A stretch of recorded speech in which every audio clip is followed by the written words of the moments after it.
Hello friends, स्वागत है आपका अपने चैनल यूजीसी नेट हिंदी साहित्य चैनल में। इस चैनल के माध्यम से हम हिंदी साहित्य की तैयारी कर रहे हैं। जो कोई विद्यार्थी हिंदी साहित्य से किसी भी परीक्षा की तैयारी कर रहा है तो उसके लिए यह क्लासेज बहुत ही महत्वपूर्ण है, क्योंकि इसमें हम फुल कंटेंट के साथ साहित्य पढ़ रहे हैं। और हमने कहानियाँ शुरू कर दी हैं। उपन्यास की जो हमारी सीरीज़ थी वो ख़त्म हो गई है। अब हमने हिंदी कहानियों की सीरीज़ शुरू कर दी है। अगर आपको वीडियो अच्छी लगती है, क्लासेस अच्छी लगती हैं, तो आप चैनल को सब्सक्राइब करें, ताकि रोज़ की जो आने वाली वीडियो है उसका नोटिफिकेशन आपको मिल सके। तो हम फुल कंटेंट के साथ साहित्य को पढ़ रहे हैं, जिसमें हम पढ़ रहे हैं कहानी। तो चलो हम कहानी शुरू करते हैं। हमने कहानी की अभी जस्ट शुरू ही किया है, तो कहानी को हम पढ़ेंगे कि प्रेमचंद पूर्व युग के जो उपन्यासकार थे वो पढ़ेंगे हम। ठीक है, कहानीकार कि प्रेमचंद पूर्व युग आया था, तब उसमें कौन कौन से कहानीकार थे, उनकी कौन कौन सी कहानी है, वो सब पढ़ेंगे। तो प्रेमचंद पूर्व युग है, उसका समय क्या है, 1900 से लेके 1915 ईस्वी तक इसका समय है। तो आगे देखते हैं कि प्रेमचंद पूर्व युग के जो कहानीकार हैं और उनकी कहानियाँ हैं वो। तो उनमें सबसे पहले आती है राजेंद्र बाला घोष, जिसका नाम जिसे बंग महिला भी कहते हैं। ठीक है, ये है। तो इनकी कहानियाँ हैं चंद्रदेव से मेरी बातें, जिस समय है 1904 ईस्वी। ये हमारे सिलेबस में भी लगी हुई है, चंद्रदेव से मेरी बातें। यह एक बहुत छोटी कहानी है पर बहुत अच्छी कहानी है, आप पढ़ना। ठीक है, चंद्रदेव से मेरी बातें किसकी है, बंग महिला की। और कब की है, 1904 की। ठीक है, और अगली है इनकी कुंभ में छोटी बहू, जिसका समय है 1906। उसके बाद है दान प्रतिदान, इसका भी समय 1906 है। उसके बाद है दुलाई वाली का समय है 1907।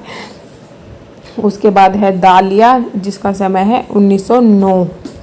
ठीक है, उसके आगे देखते हैं कि इनकी जो कहानी है चंद्रदेव से मेरी बातें, इसको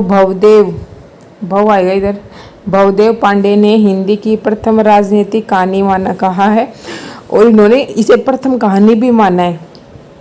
हमने पीछे पढ़ा था कि प्रथम की किसने कौन सी कहानी को प्रथम कहानी माना है, तो भवदेव पांडे ने इसे प्रथम कहानी भी माना है और प्रथम राजनीतिक कहानी भी कहा है।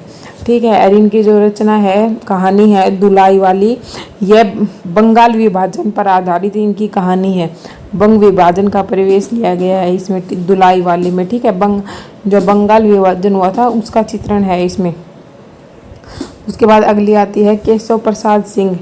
इन केशव प्रसाद सिंह की कहानी है आपतियों के पहाड़, 1900। और अगला है चंद्रलोक की यात्रा, इसका भी समय है 1900।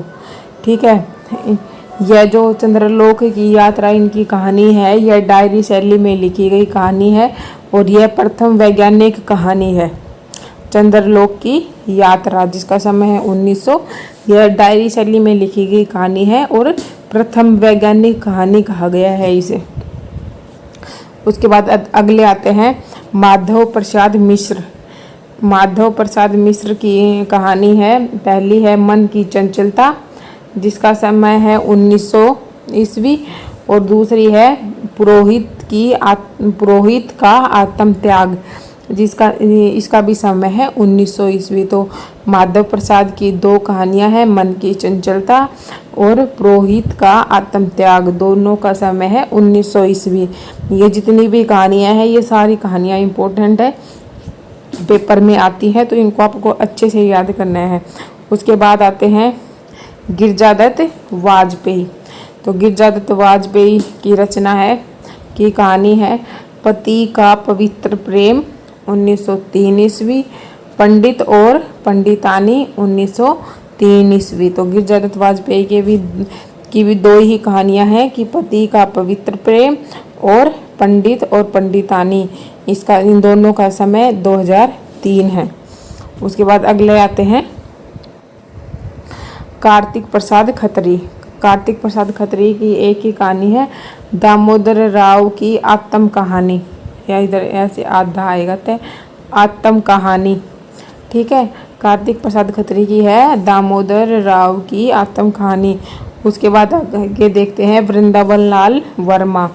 वृंदावन लाल वर्मा की कहानियां हैं कि राखी बंध भाई, जिसका समय है 1909 ईस्वी।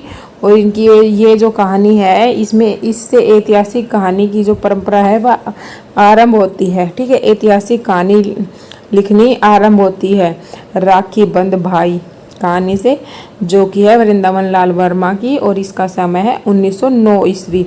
उसके बाद अगली है वृंदावन लाल वर्मा की दूसरी कहानी है तातार और एक वीर राजपुत्र। ठीक है, और जिसका समय है 1910 ईस्वी। अगली आती है राधिका रमन प्रसाद सिंह। इनकी कहानी है कानों में कंगना, कुसुमांजलि, गांधी टोपी। गांधी टोपी का समय है 1938 ईस्वी। सावनी क्षमा 1938 ईस्वी। बिजली। ठीक है, राधिका रमन प्रसाद की कहानियाँ है कानों में कंगना, जिसका समय है 1913 ईस्वी। यह भी हमारे सिलेबस में लगी हुई है। ये भी मतलब बहुत ही अच्छी इंटरेस्टिंग कहानी है ये कानों में कंगना। उसके बाद अगली है कुसुमांजलि, गांधी टोपी 1938, सावनी क्षमा 1938, बिजली। अगली आती है विशंबरनाथ। अगले हैं विशंबरनाथ कौशिक। इनकी कहानी है, इनकी पहली कहानी है रक्षाबंधन 1913 ईस्वी। अगली है गल्प मंदिर 1919 ईस्वी। चित्रशाला। चित्रशाला 2 भागों में प्रकाशित हुई थी। इसका पहला भाग हुआ था 1924 ईस्वी में, और इसका जो दूसरा भाग हुआ था वह 1929 ईस्वी में प्रकाशित हुआ था। उसके बाद अगली है कल्लोल। कल्लोल का समय है 1933 ईस्वी। प्रेम प्रतिमा, मणिमाला, इनका समय नहीं है। और इनकी जो सर्वाधिक जो प्रसिद्ध कहानी थी विशंबरनाथ कौशिक की, वह थी ताई। ठीक है, और ये इनकी जो ताई कहानी थी, इस पे शरत चंद्र की जो कहानी है कि बंगला जो कहानी है बिंदुर छेले का प्रभाव मिलता है। ठीक है, तो विशंबरनाथ कौशिक की कहानी थी रक्षाबंधन, गल्प मंदिर, चित्रशाला, कल्लोल। चित्रशाला के मतलब पहला भाग का प्रकाशित हुआ, दूसरा का प्रकाशित हुआ, ये भी हमें पढ़ना है कि पहला 24 में हुआ था, दूसरा 29 में हुआ था। उसके बाद है कल्लोल 1933 ईस्वी, प्रेम प्रतिमा और मणिमाला। और इनकी एक और रचना है ताई।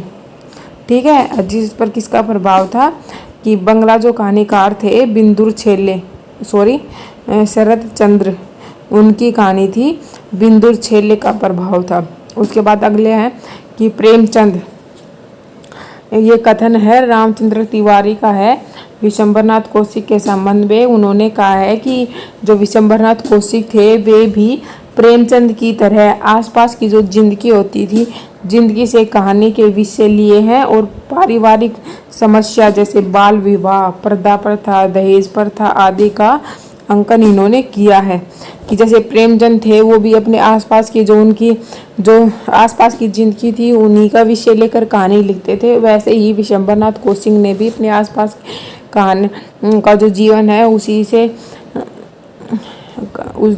मतलब जो जिंदगी है उसी से अपनी कहानी के इन्होंने विषय लिया है। ठीक है, और अपनी कहानियाँ लिखी हैं प्रेमचंद की ही तरह। तो यह कथन किसका है? रामचंद्र तिवारी का है विशंबरनाथ कौशिक के संबंध में। ठीक है, अगले हैं चंद्रधर शर्मा गुलेरी। इनका समय है सुखमय जीवन, जिसका समय है 1911 ईस्वी। बुद्धू का काटा 1914 ईस्वी। उसने कहा था 1915 ईस्वी। इनकी ये तीनों ही कहानी बहुत ही इम्पोर्टेंट है, आपको क्रम से याद होनी चाहिए। ये क्रम से लगाने के लिए भी पेपर में आती है। और इनकी जो ये उसने कहा था कहानी हमारे सिलेबस में भी लगी हुई है, और यह बहुत ही प्रसिद्ध कहानी है। तो हम इसकी जो कथा वस्तु है वो देखते हैं कि उसने कहा था। इनकी जो कहानी है चंद्रधर शर्मा गुलेरी की, जिसका समय है 1915 ईस्वी। इस कहानी की